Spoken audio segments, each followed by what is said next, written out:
ফুলকপি তো অনেকভাবেই খেয়েছেন, এইভাবে একবার বাটা বানিয়ে খেয়ে দেখবেন, স্বাদ মুখে লেগে থাকবে।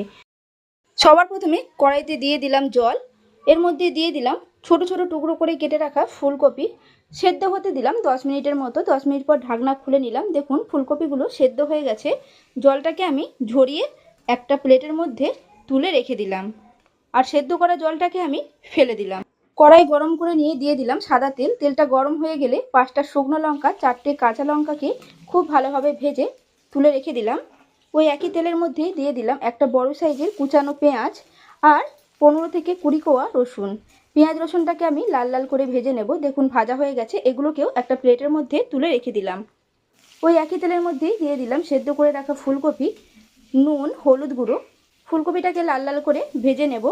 দেখুন ফুলকপিগুলোকে আমি ছোটো ছোটো করে ভেঙে নিয়ে তারপর ফুলকপিটা ভাজা হয়ে গেছে সেটাকে তুলে রেখে দিলাম। মিক্সি জারের মধ্যে দিয়ে দিলাম ভেজে রাখা পেঁয়াজ, রসুন, শুকনো লঙ্কা, কাঁচা লঙ্কা আর ফুলকপি ভাজা। মিক্সি জারে এর একটা পেস্ট বানিয়ে নিলাম।